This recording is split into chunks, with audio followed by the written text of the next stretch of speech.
Sí. Bueno, buenas noches amigos de internet, acá empezando el año nuevo con mucha fuerza y con mucha alegría. Buenas noches a los amigos presentes, encarnados y desencarnados. Y bueno, vamos a empezar el año con este tema. El mes pasado hablamos de Jesús, el año pasado, y ahora nos toca hablar de María, personaje muy poco referenciado en las escrituras, pero muy querido y vive mucho en el corazón de las personas, ¿no? de todos los que profesamos la fe cristiana. Entonces vamos a hacer algunas acotaciones con respecto a un estudio que se realizó al respecto de María. Vamos a resolver algunas inquietudes, ¿no? Bueno, lo que le decía hace un rato, ¿no?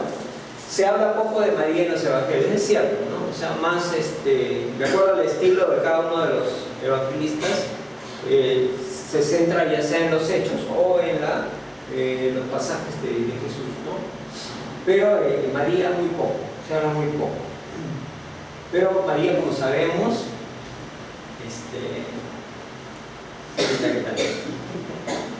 ella guarda tiene un lugar muy especial en los corazones de la gente, porque fue el ser que dio la vida en la encarnación de Jesús, ¿no?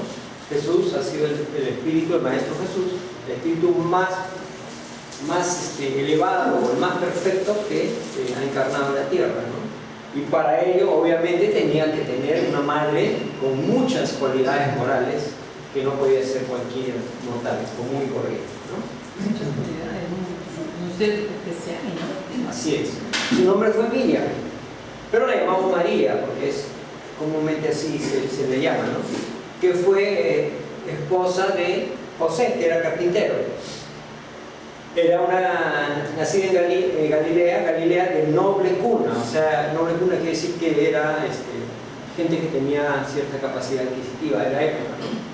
Afiliada a los esenios, familia provenía de esa secta, ¿no? Madre de Yoshua, que nosotros lo conocemos como Jesús, ¿no? El nombre helenizado de Jesús. Pero bueno, es lo que en la tradición aparece, ¿no? Y desde pequeño Jesús fue consagrado por ella, por María, para una misión profética que tenía, ¿no? Incluso desde antes ella ya vislumbraba la misión que su hijo iba a tener, ¿no? Como profeta, ¿no? De repente no sabemos si imaginarse que iba a ser el profeta.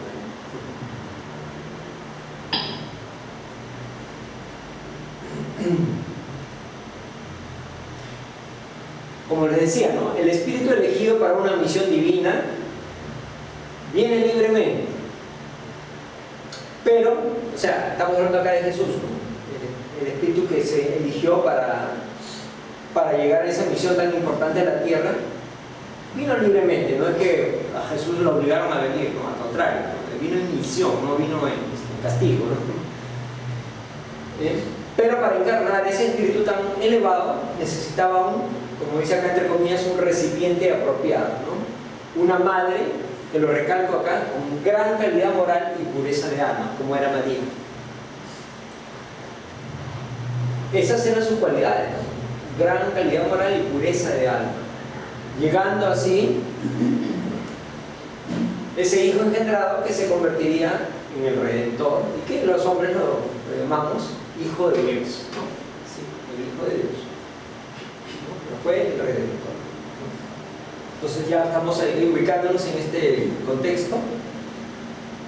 Esa grandiosa misión de este espíritu tan perfecto como era Jesús necesitaba una madre también con cualidades de excelencia moral, ¿no?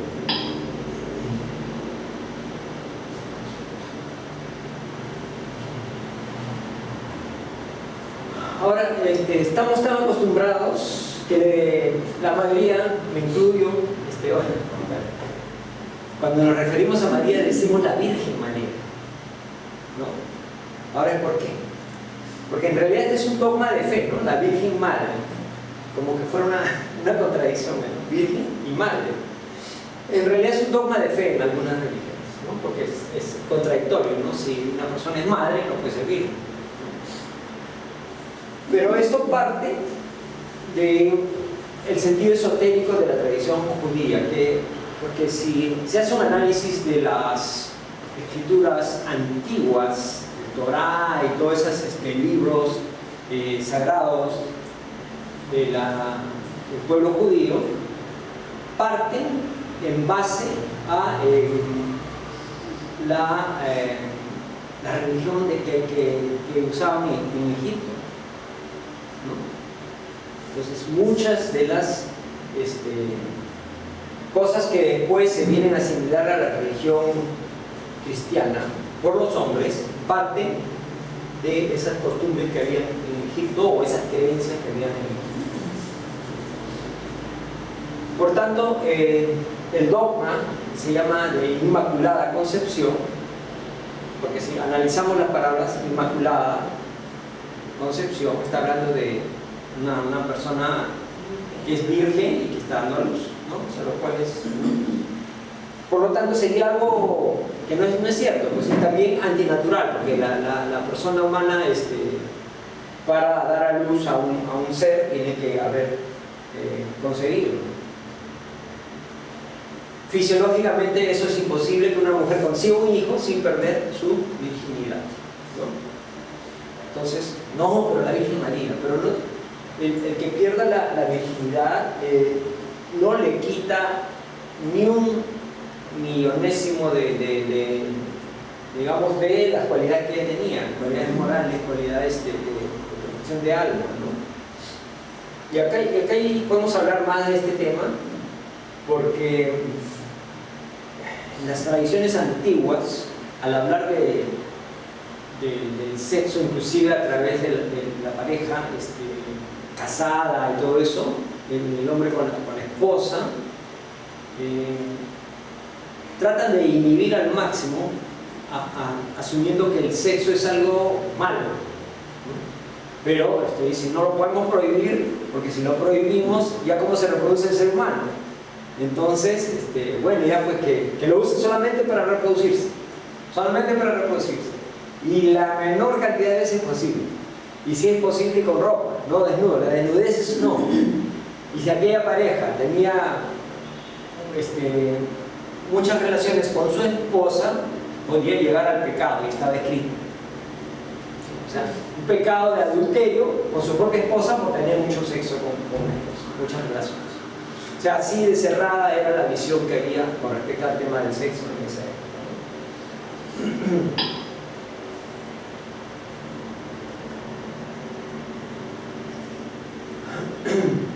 ¿Por qué? La creencia era que si se decía que ella era virgen, entonces le estábamos dando un nivel superior, por esa mentalidad que había en esa época, ¿no? Entonces, hacer ver a la gente que ella es superior porque es virgen, y se le mantenía en esa creencia de que continuaba siendo virgen, ¿no? Lo cual creo que en esta época ya no tiene mayor énfasis en nada, no interviene en disminuir la calidad moral de nadie el hecho de que sea o no sea virgen, ¿no? Su pareja de matrimonio. Lo cierto es eso, pues, ¿no? No hay ninguna indecencia en que el cuerpo sea creado por el cuerpo. Esto nada tiene que ver con el espíritu que venía, que era el espíritu de Jesús, y la virtud moral de la madre y del hijo que encarnará. O sea, el que haya tenido una relación conyugal normal, digamos, no afecta en nada la pureza ni del espíritu de ella, ni la del Maestro Jesús. Y tengámoslo claro para no caer en errores.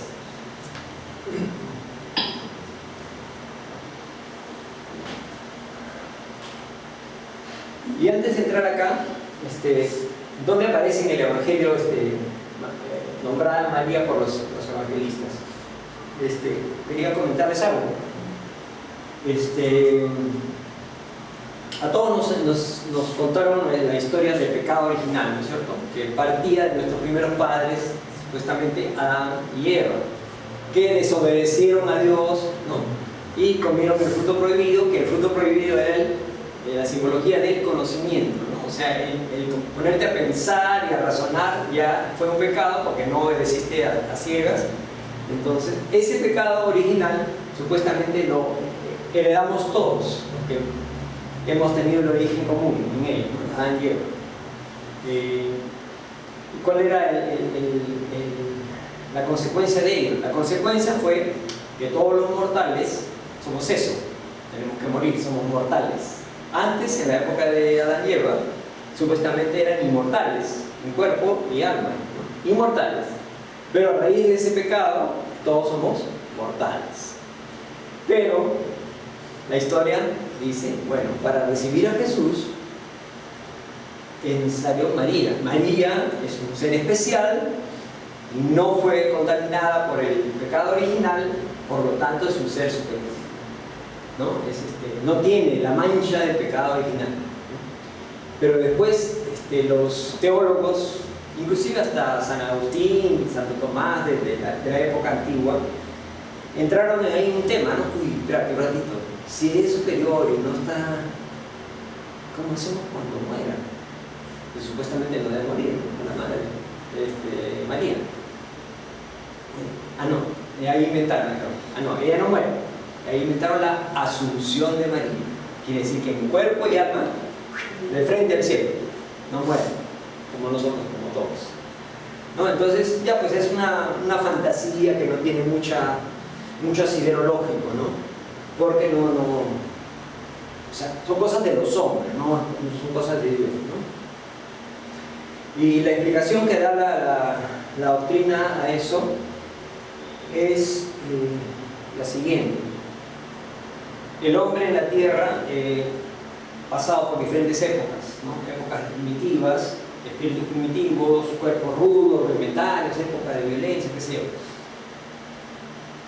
Hubo un éxodo masivo de espíritus de otro planeta, se llamaba Capella, que ya estaban a un cierto nivel evolutivo, intelectual más no moral. O sea, no todos se alinearon con la parte moral, pero la parte intelectual sí estaban avanzados. Entonces, a eso lo mandaron acá a la tierra. Y de vez en cuando, los planes de la espiritualidad insertaban espíritus moralmente elevados, como los que han habido a través de la historia y hasta ahora siguen habiendo, ¿no? Madre Teresa, qué sé yo, ¿no? Todos los avatares que llegan, ¿no? Pero que no son de Capella, sino son de otro mundo, de otro lugar, ¿no? Y esa es la explicación de María. María no es de Capella, o sea, la interpretación es esa, ¿no? Que no viene con el mismo destino de todos los hombres, ¿no? Sino el tema es espiritual, no físico, ¿no? Entonces, esa es la explicación. Bueno, ¿dónde se habla, se toca a María explícitamente en el Evangelio? Por ejemplo, en el relato de la infancia de Jesús, ¿no? María aparece ahí algunas veces, pero dependiendo del evangelista. Por ejemplo, Mateo la menciona 5 veces y en forma pasiva. O sea, no habla directamente de María, sino habla de lo que estaba sucediendo y por ahí estaba ella, ¿no? Sin embargo, Lucas la menciona directamente por su nombre 12 veces. Y María es el centro de la atención del hecho que estaba ocurriendo, no como al revés como Mateo. Para Mateo, María era una más, ¿no? Hay una diferencia ahí. Esto tiene una explicación, porque los evangelios se escribieron muchos años después de la muerte de Jesús, ¿no? Y esto fue uno de los últimos, el de Lucas. Más aún, Lucas no había estado presencialmente en muchos de estos acontecimientos. Y sucede un tema ahí que las gentes que practicaban o creían, tenían la doctrina cristiana, ¿no? Comenzaron un poco a cuestionar, ¿no? Decían, oye, Jesús cuando estaba niño, ¿cómo era la cosa, ¿no? Preguntaban, ¿no? Preguntaban, y entonces la intención de él fue unirlos en él, porque María ya era como muy querida, ¿no? Entonces vamos a exaltar, recalcar la participación de María en la vida de Jesús, para que la gente se una y no se comience a dispersar, ¿no? Esa fue una de las razones, ¿no? Por ello la divergencia. Sin embargo, como decía, Mateo no la pone ahí en posición céntrica de los relatos. Se centra más en José. Lo menciona 7 veces a José. ¿Por qué? Porque dice que José es la garantía de la descendencia de David para Jesús, ¿no? La descendencia davídica. Entonces se centra más en José. Habla de la anunciación, de la concepción de Jesús por el llamado Espíritu Santo. El ángel supuestamente le anuncia a José, según Mateo, y no a María, como nosotros a veces no sabemos, ¿no? Podemos recibir esa información. Es lo que dice él, ¿no? Y José es el que tiene 2 veces visiones del ángel, en los sueños que recibe mensajes y todo eso. Se refiere a José más que a María, ¿no? José le pone el nombre al niño, según Mateo, y decide también la residencia de la familia que sea en Nazaret. O sea, todo esto alrededor de José. Vamos a ver qué dice Lucas.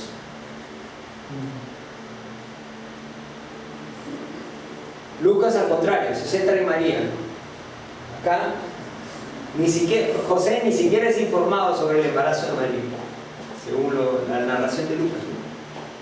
Ella, María, es la que le da nombre al niño, etcétera, todas las otras cosas, ¿no? O sea, se centra en María, ¿no? Lucas hace un paralelo, ¿no? Lo cual no hace Mateo, con respecto al nacimiento de Jesús y de Juan el Bautista. ¿Se acuerdan? Era su primo, pero recalca ese paralelo, recalca la superioridad, entre comillas, de tanto de Jesús sobre Juan como de María sobre Elizabeth, que era la mamá de Juan el Bautista.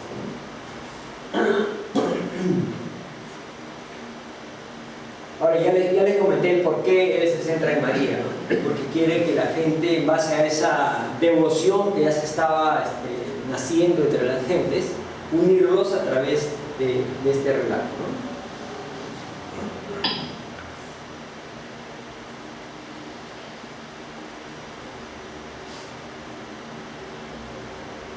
Y Marcos y Juan, ¿qué pasa?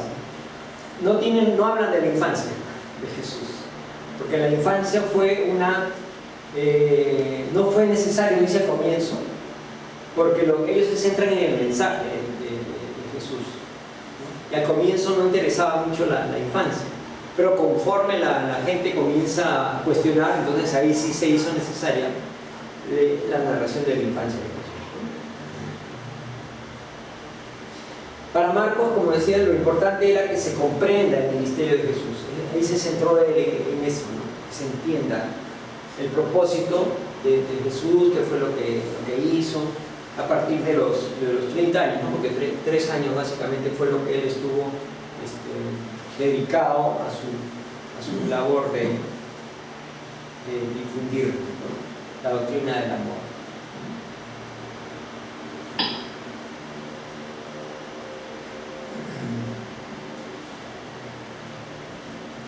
Como les decía hace un rato, los relatos de la infancia salieron cuando en las comunidades cristianas empezaron las dudas y las preguntas sobre la encarnación del Hijo de Dios, ¿no? La gente comenzaba a cuestionarse, a preguntar, oye, ¿y esto cómo era?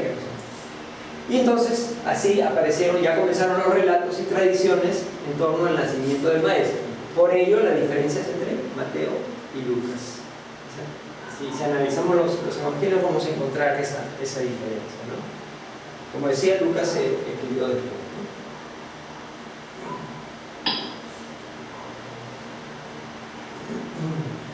Acá hay otro punto, ¿no? Ya hay varias fuentes afirman que Jesús tenía hermanos y hermanas. Por lo que José y María se deduce que tuvieron una relación conyugal normal, como una pareja, ¿no? Normal, pareja de matrimonio. Pero algunas religiones centraron a estos hermanos como si fueran primos o parientes, para que no se borre lo de la Virgen María. Era virgen y por lo tanto solamente un hijo, y si tenía más ya no era virgen. Entonces, para evitar esas cosas, dijeron, no, son sus primos. Pero ya sabemos de varias fuentes que sí, que José tenía 5 hijos y con María después tuvo más hijos, ¿no? O sea, Jesús tuvo hermanos. Lo cual obviamente no quita para nada la elevación moral de esta pareja, ¿no? De esta familia tan elevada, ¿no?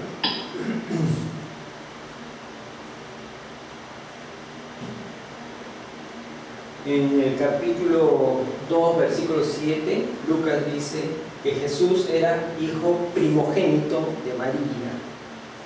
¿Qué quiere decir primogénito? Primogénito viene del griego prototokos, que significa el primer nacido. El primer nacido, o sea, el hijo mayor. No quiere decir el único, porque para decir el hijo único había otra palabra, monogénesis, que es hijo único o único engendrado. O sea, si Lucas hubiese querido decir que Jesús era el único, hubiese empleado la palabra monogénesis, no primogénito, porque primogénito tenía otro significado.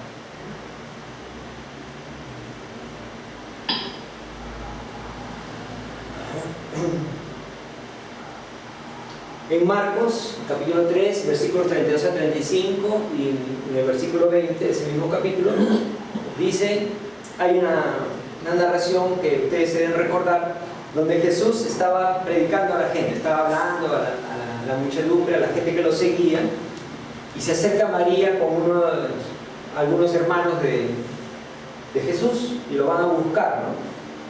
Porque en alguna circunstancia ella piensa que, como no le obedecía, porque el hermano mayor tenía que cuidar a los otros hermanos pequeños, como no le obedecía, ella pensaba de alguna forma que estaba fuera de sí el maestro, ¿no? Hubo una discrepancia que está inclusive documentada, ¿no? Claro que eso fue temporal, porque después ya ella entendió la misión de Jesús, ¿no? Completamente, ¿no? Hubo un pequeño distanciamiento. Entonces viene ella y le dice, ¿no? la gente que estaba ahí, oye, ahí está tu mamá y tus hermanos, ¿no? Y él contesta, ¿no? ¿Quién es mi madre y mis hermanos? ¿No? Y mira a la gente que está ahí y dice, he aquí mi madre y mis hermanos, mostrando a toda la gente, ¿no? Porque todo aquel que hace la voluntad de Dios, ese es mi hermano y mi hermana y mi madre, ¿no? O sea que está hablando acá de los lazos espirituales antes que los lazos carnales,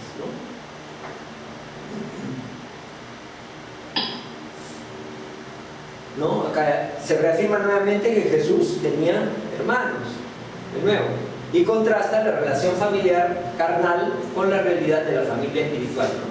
Y su importancia, como Él nos enseñó. La familia espiritual sabemos que es mucho más grande y más amplia que la familia carnal que ahora tenemos cada uno de nosotros, ¿no? Y también utiliza en esa parte una palabra que significa adelfos, que significa hermanos de sangre, ¿no? Porque si hubiese querido referirse a primos, le hubiese dicho anexos. Anexos significaba primos, pero utiliza la otra, adelfos, hermanos de sangre, o sea, su hermano. Nuevamente ahí se corrobora que tenía hermanos.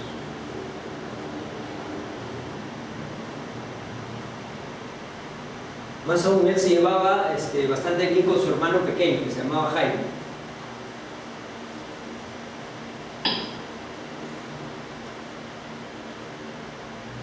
Entonces, la creencia de la virginidad de María fue para salvar la reputación de ella, una cosa así, ¿no? Una pregunta, ¿no? El haber tenido otros hijos no desmerece en nada su virtud y dignidad, ¿no?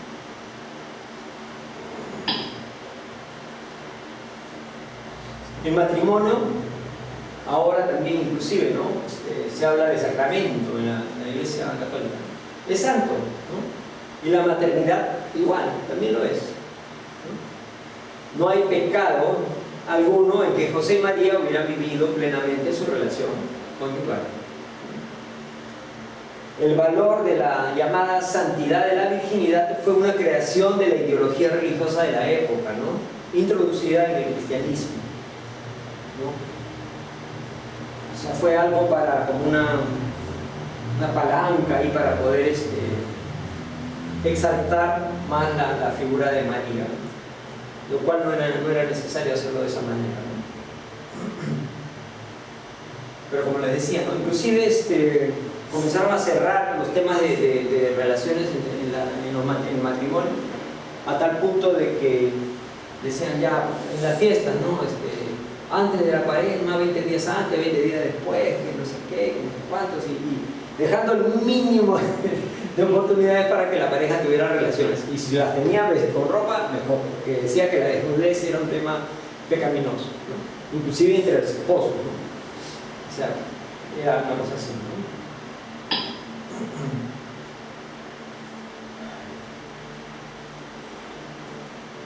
La figura de María es importante porque une las dos fases, ¿no? Las dos partes, ¿no? La ley antigua, ¿no? La época de los patriarcas, ¿no? Los profetas, y lo que viene después de Jesús, ¿no? Jesús viene a instaurar la doctrina de amor que antes no había, ¿no? Acuérdense de Moisés, ¿no? El ojo por ojo, diente por diente, esas cosas, la parte más dura, y él viene a enseñarnos la doctrina del amor, ¿no? Simbólicamente en María, el antiguo anhelo de salvación de Israel llegaba a su meta final a los pies de la cruz y el comienzo de una nueva creación en Jesús, ¿no? Como que es una simbología de que ahí concluye y después de ello empieza. Y es importante ver que Jesús no es la figura que a veces nos ponen, ¿no? O sea, la cruz, las espinas, ¿no? Corona de espinas, la sangre, los flagelos, como para que sintamos culpa que Él vino a pagar cosas por nosotros, ¿no? Para lo que Él vino es a enseñarnos, ¿no? A superarnos en esta doctrina nueva, la doctrina del amor, ¿no? A crecer, a evolucionar, a mejorar. A eso vino Él, ¿no? No vino a pagar cosas que no eran de Él. Además, los pecados no son heredables de padres a hijos, ¿no? Sí. Cada uno es individual en cuanto a sus cosas buenas y cosas malas, ¿no?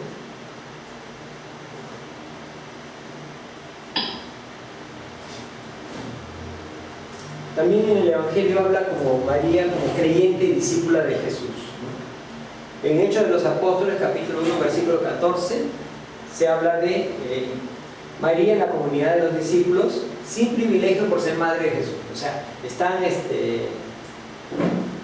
Jesús hablaba y estaba María ahí junto con los demás, no que decía, María es mi mamá, entonces tú estás acá adelantito, ¿no?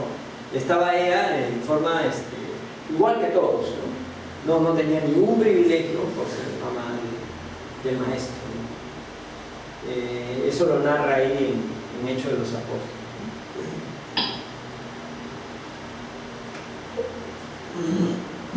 Normalmente en los evangelios, cuando se van narrando los personajes que intervienen en un determinado evento, el orden en que son mencionadas las personas suele asociarse a la importancia de estos, ¿no? María siempre es nombrada al final junto a sus hijos, ¿no? Al final, o sea, como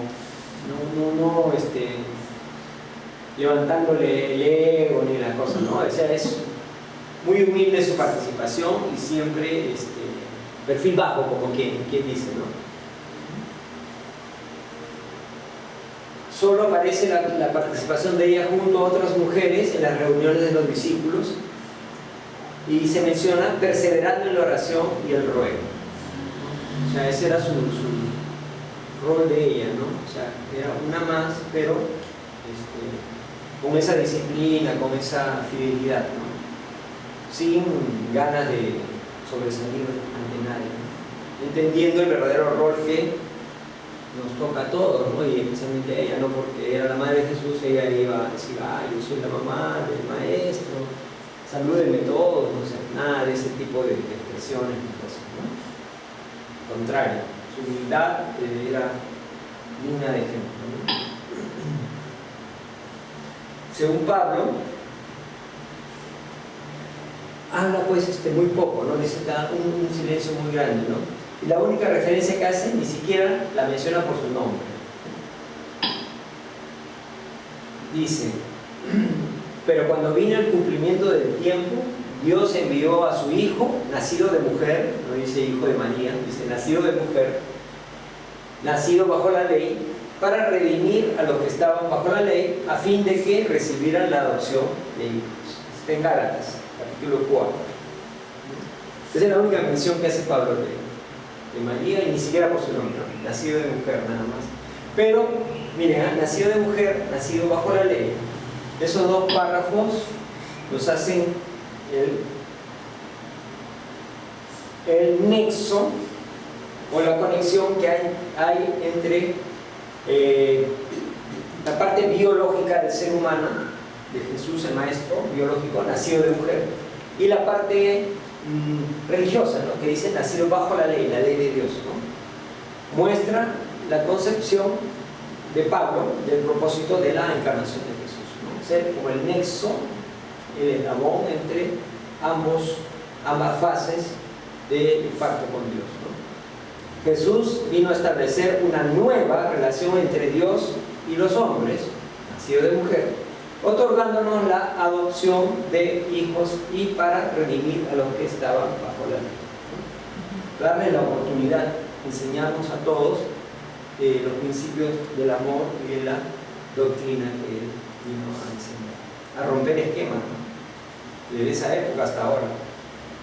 Porque de repente algunos intentamos entenderla, pero de ahí llevarla a la práctica no es tan fácil.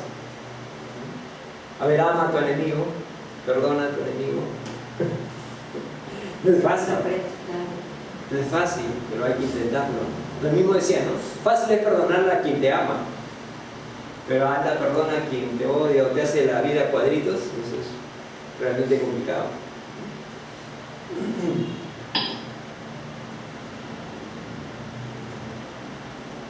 María es la parte humana, ¿no? Es lo humano en este nexo, ¿no? Y es el único eslabón entre Dios y los hombres, representado por María, ¿no? Jesús, ¿no? Pablo lo dice esto constantemente en la carta a los hebreos, o sea, lo que hemos visto en la carta en Gálatas y en Timoteo, ¿no? Capítulo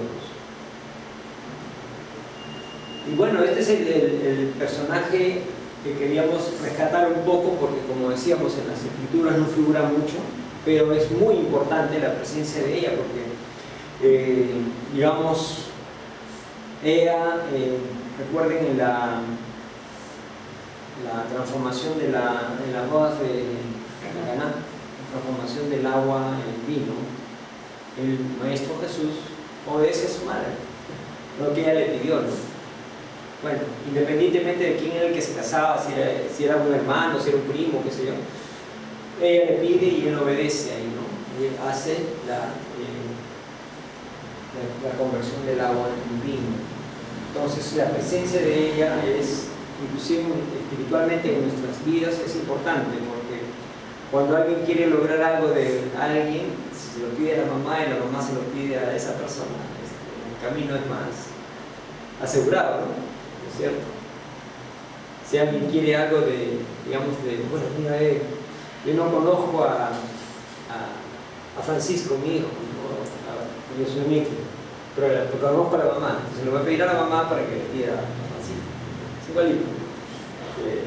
Pedirle a Jesús ayuda a través de la Madre María. Entonces, ¿quedó claro? La misión de ella, las que somos madres, nos toca un hijo. Imagínate. Y nos volvemos, y nos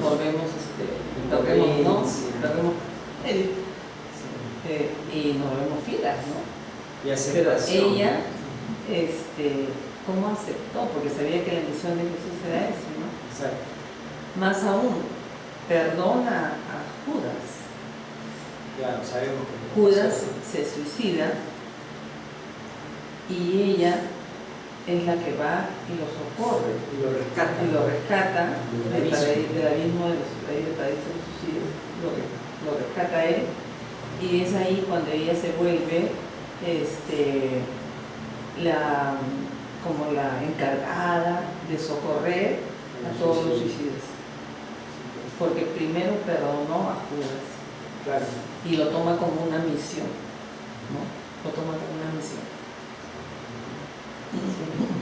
Bueno, muchísimas gracias por su atención, pero antes de terminar, sí, bueno, estas son las fuentes bibliográficas, son varias fuentes ahí. Bueno, el Evangelio, investigaciones de diversos autores sobre María, ¿no? Y lo que se narra acá son cosas que se dicen, ¿no? No se dicen cosas que no se dicen, porque a veces cuando alguien deja de decir algo podemos asumirlo, pero no, acá estamos poniendo lo que dicen los evangelistas y las investigaciones, ¿no? Para no caer en errores. Muchas gracias por su atención. Amigos, gracias.